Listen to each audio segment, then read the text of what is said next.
बारामतीमधील विद्या प्रतिष्ठानच्या artificial intelligence कॉलेजचे उद्या गौतम अदानींच्या हस्ते उद्घाटन पार पडणार आहे। दरम्यान कार्यक्रम स्थळाची पाहणी करत शरद पवारांनी तयारीचा आढावा घेतला। समाज उद्योगी झाला पाहिजे यासाठी महात्मा फुलेंनी प्रयत्न केल्याचं वक्तव्य मुख्यमंत्री फडणवीसांनी केले।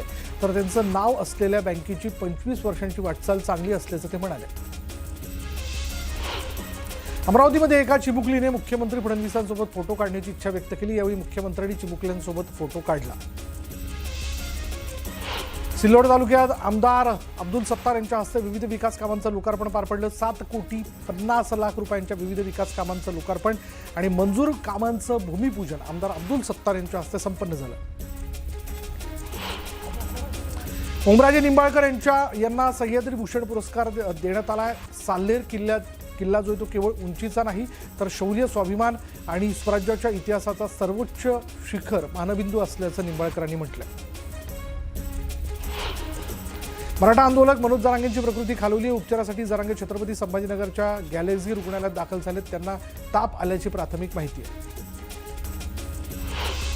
मनमाड इंदूर रेल्वे मार्गासाठी रेल्वे प्रशासन आणि महसूल विभागाने सुरू केलेल्या भूसंपादनास मालेगाव तालुक्यातील 20 गावांमधल्या शेतकऱ्यांनी विरोध केला आहे। पुणे इंदूर महामार्गावर रास्ता रोको करत शेतकऱ्यांनी निदर्शनं केली। धाराशिव जिल्हाधिकारी कार्यालयासमोर आदिवासी पारधी कुटुंबियांनी मुलाबाळांचं आमरण उपोषण सुरू केले। या उपोषणाचा आजचा दुसरा दिवस आहे। लातूर स्थानिक गुन्हे शाखेच्या पोलीस अधिकाऱ्यांनी आदिवासी तरुणांना बेकायदेशीरपणे उचलून नेऊन तब्बल 4 दिवस अमानुष मारहाण केल्याचा आरोप करण्यात आला। जळगावात धनगर समाजाने संवाद यात्रा काढली। धनगर समाजाला एसटी प्रवर्गातून आरक्षण देण्याची मागणी करण्यात आली। मागणी पूर्ण न केल्यास मुंबईत आंदोलन करण्याचा इशारा देण्यात आला। साई भक्तांसाठी 14 कोटी रुपये खर्चून बांधण्यात आलेलं भक्तनिवास प्रशासनाच्या ढिसाळ कारभारामुळे गेल्या 4 वर्षांपासून धोक्यात पडू नये आणि त्यामुळे भक्तनिवासासमोर असलेल्या रस्त्यावर पायी पालखीतील भक्तांना मुक्काम करावा लागतोय। रायगडमध्ये मुंबई गोवा महामार्गावर सलग 3ऱ्या दिवशी वाहतूक कोंडी झाली। नाताळच्या सुट्ट्यांमुळे महामार्गावर वाहनांच्या लांबलचक रांगा लागल्यात आणि यामुळेच वाहनधारकांना नाहक मनस्ताप सहन करावा लागतोय। वर्धेच्या जिल्हा सामान्य रुग्णालयात नवजात अर्भक आढळले। पोलिसांकडून अधिकचा तपास करण्यात येतोय। बीडच्या कडा इथे महेश सहकारी साखर कारखान्यात शेतकरी मेळाव्याचं आयोजन करण्यात आलं होतं। यावेळी मोठ्या संख्येने शेतकऱ्यांनी मेळाव्यात सहभाग नोंदवला। जव्हारमध्ये जिल्हास्तरीय साहित्य संमेलनाचं उद्घाटन पार पडलं आणि या साहित्य संमेलनात दिव्यांग लेखक नवनाथ तांडेल यांच्या सागरकन्या या कादंबरीचं प्रकाशन पार पडलं। पिंपरी चिंचवडच्या आकुर्डी परिसरात खंडोबा देवाच्या 2 दिवसीय उत्सव यात्रेला सुरुवात झाली। यात मोठ्या संख्येने भाविकांनी उपस्थिती लावली। दरम्यान ढोल ताशांचा गजरही करण्यात आला। गुहागर इथं पर्यटनासाठी आलेले एकाच कुटुंबातील 3 जण समुद्रात बुडाले। यामध्ये एकाचा मृत्यू झाला असून पाण्याचा अंदाज न आल्यानं ही दुर्घटना घडली। तुळजापूर तालुक्यातील केशेगाव इथं विजेचा धक्का लागून 4 जणांचा मृत्यू झाला। क्रेनचा विजेच्या तारेला स्पर्श झाल्यानं वीज प्रवाह क्रेनमध्ये उतरला आणि यामध्ये 4 कामगारांचा मृत्यू झाला। नांदेडमध्ये गोदावरी नदीतून अवैध रेती उत्खनन करणाऱ्यांवर महसूल विभागाने कारवाई केली। अवैध वाळूच्या 2 बोटी उद्ध्वस्त करत 35 लाखांचा मुद्देमाल पोलिसांनी हस्तगत केला। नांदेडच्या भाग्यनगरच्या रस्त्यावर तरुणांच्या 2 गटात काठ्यांनी हाणामारी झाली। मारहाणीचा व्हिडिओ समाज माध्यमावर व्हायरल झालाय। मारहाणीचं कारण अद्याप अस्पष्ट आहे।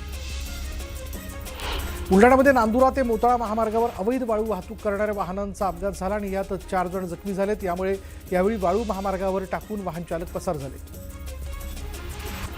हिंगोलीच्या वसमत शहराजवळ भरधाव कारचा अपघात झाला। चालकाचं नियंत्रण सुटल्यानं या कारचा अपघात झालाय। सुदैवाने यात कुणालाही इजा झाली नाही। दरम्यान रस्ता दुरुस्त करण्याची मागणी करण्यात आली।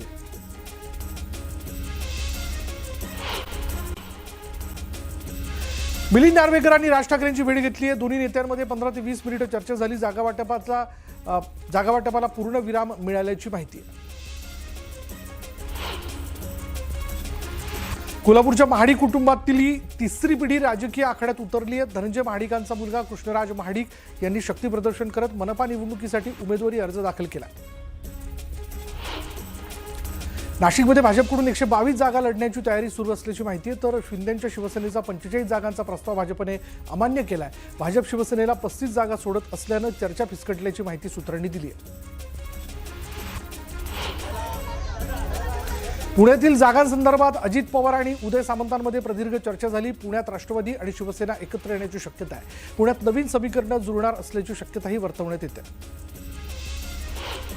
अजित पवार आणि अमोल कोल्हेंमध्ये अर्धा तास चर्चा झाली। अजित पवारांच्या जिजाई निवासस्थानी दोघांमध्ये चर्चा झाल्याचं कळतंय। अचानक झालेल्या बैठकीमुळे राजकीय वर्तुळात चर्चांना उधाण आलंय।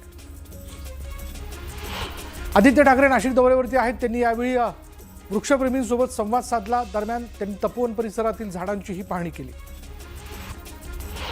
जागा वाटप जाहीर होण्यापूर्वीच ठाण्यात भाजपकडून प्रचाराला सुरुवात करण्यात आली आहे। ठाण्यात 16 ठिकाणी भाजपने जोरदार बॅनरबाजी केली। नमो भारत नमो ठाणे शीर्षकाखाली बॅनर लावण्यात आले। शिवसेना भवनात उद्या महत्त्वाच्या बैठकीचं आयोजन करण्यात आलंय। उद्धव ठाकरे शाखा प्रमुखांसह पदाधिकाऱ्यांना मार्गदर्शन करणार आहेत। काँग्रेसमध्ये प्रवेश केलेल्या प्रशांत जगतापांची कोंडी करण्याचा शरद पवारांच्या राष्ट्रवादीचा प्रयत्न आहे। जगताप लढवणार असलेल्या 2 जागांची पवारांच्या राष्ट्रवादीकडून मागणी केली जाते। अंतिम निर्णय सुप्रिया सुळे घेणार असल्याची माहिती आहे। खोपोलीमधील शिवसेना पदाधिकारी मंगेश काळोखे हत्या प्रकरणी रवींद्र देवकर, दर्शन देवकरला पोलिसांनी ताब्यात घेतलं। रायगड पोलिसांनी ही कारवाई केली आहे। पुण्यातील राजकारणात नवा ट्विस्ट आलाय। काँग्रेससोबत आघाडीमध्ये येण्यास मनसे इच्छुक नाही आहे। मनसेचे सरचिटणीस अजय शिंदे यांनी ही माहिती दिली।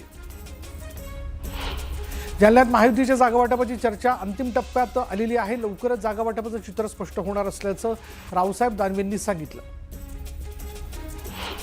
कोल्हापूर काँग्रेसची पहिली 48 जणांची यादी जाहीर करण्यात आली आहे। पहिल्या यादीत 18 माजी नगरसेवकांचा समावेश आहे। जिल्हाध्यक्ष सतेज पाटलांनी ही यादी जाहीर केली।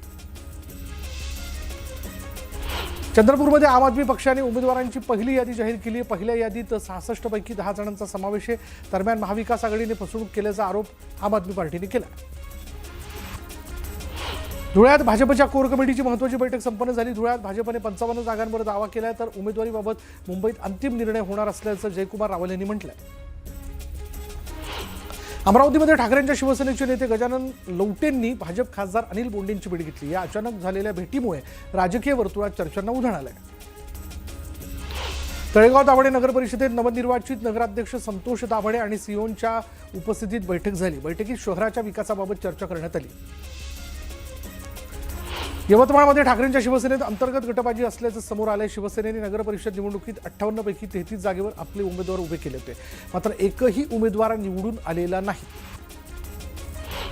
चंद्रपूर महापालिकेसाठी 1328हून अधिक नामनिर्देशन पत्रांची उचल करण्यात आली आहे। 30 डिसेंबर ही अर्ज दाखल करण्याची अंतिम तारीख असल्यानं उमेदवारांकडून अर्ज घेण्याची प्रक्रिया सुरू आहे। वसई विरारमध्ये मतदान सुरळीत व्हावं यासाठी वॉर रूम प्रशिक्षणाला सुरुवात झाली आहे। मतदान प्रक्रिया पारदर्शक, बिनचूक आणि सुरळीत पार पाडण्यासाठी प्रशासनाने कंबर कसली आहे।